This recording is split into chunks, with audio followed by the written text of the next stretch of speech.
howlgallo ay si wada jir u fuliyeen ciidamada xoogga dalka Soomaaliya ciidamada sida gaarka u tababaran daraawiishta koonfur galbeed Soomaaliya maamulka degmada Diinsoor ayaa ka dhacay tuulooyin oo siimada degmada Diinsoor oo kala raaxole biilale gaanuga bandhub buulacday lama warood wariyada irkoole iyo akhlaaq gaalmadega howlgalladaas oo si nabadgelyo ah ku soo dhamaaday howlgallada waxaa garab socday hay'adda agteed oo qiimeyn ku sameeynayay nolosha dadka ku nool tuulooyinka degmada Diinsoor intii howlgallada socday waxaa goobta ka hadlay taliyaha ciidamada militariga degmada Diinsoor Xasan Aadan Yarow gudoomiyaha isboortiska Nuur Usmaan Ibrahim taliyaha ciidamada daraawiishta gaarka ee degmada Diinsoor Shiina Mayow Aadan Suldaan Siidii Xaaji Maxamed Nuur waxa hadalka soo gabagabay gudoomiyaha degmada Diinsoor Ibrahim Maxamed Nuur shigshigow ku wareegaya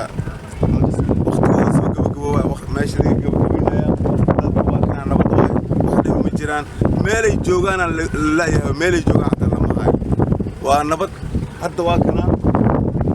wariyaashan la socdo shacab weyne oo ku faraxsan dhibaataan laga kor qaadaa meeshan rooban waa kana waa arkaysaan tuulooyinka marka wax dhibo ma jiraan alxamdulillah rabbil caalamiin howlgalka saacadaha wax kadibna waa noo soo gabagabo hadii ilaahay adiga 40 kilomitir meel degmada Diinsoor u jirto ayaa howlgalka tagnay waxaana ilaahay nagama soo gaarsan ilaahay waa alxamdulillah waana soo nabad celiyay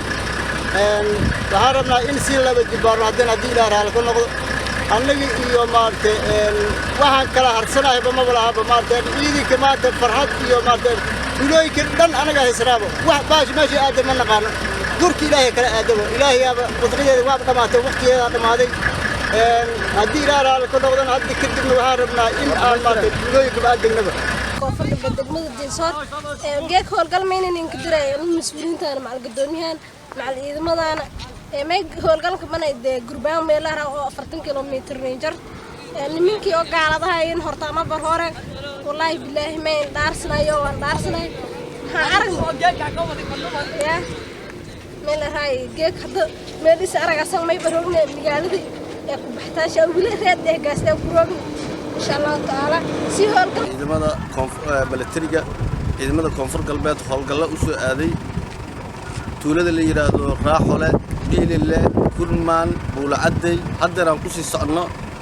tuulada magaalada la yiraahdo gurbaan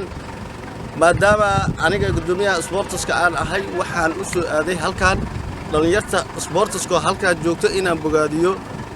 maadaama dhalinyarta sportiska aniga aan madax u ahay maxaa yeelay dawladnimadu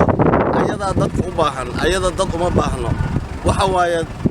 dawladda haddaan la garab istaagin wax hergelay ma lahan waxa waaye dawladdiyan garab taaganahay annagoo sportiska qoriyaan wadanaa waxaan u wadanaa ummadda ilaahay inaan samato bixino adowgan oo wadanka joogana oo halo afisitay ashabaab maanta ashabaab joogino dadka Soomaalida oo deegaankan iska leh ay joogan insha Allah waxaan rajaynaynaa in wax kasto ay helaan daawo iyo cunno iyo wax kasta in ay helaan ayaa degmada u timid insha Allah waxaan rabnaa caafimaadkooda iyo wax kasta in ilaahay ashabaabtana raadkeeda ka qaado ayagana si xul ah Soomaalinimo ay u shaqeeyaan markaan oo nabadid oo meelahan ku dhamaystaan ayaa maanta soo aadnay inta oo dhibaato shacabka ka hayaan aan soo qaadnay aniga iyo ciidamada shacabkan oo isgalbanayna waxa awood oo ay oo had ay leeyihiin malaha waa ujeedin wax isku hor imaad yar ma ahayn wax oo dagaal weyn malaha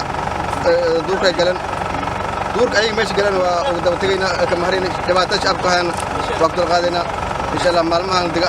howlgalka ma joogtana insha Allah Aadan Cabdi Nuur raadiyoga TV-ga koonfur galbeed degmada Diinsoor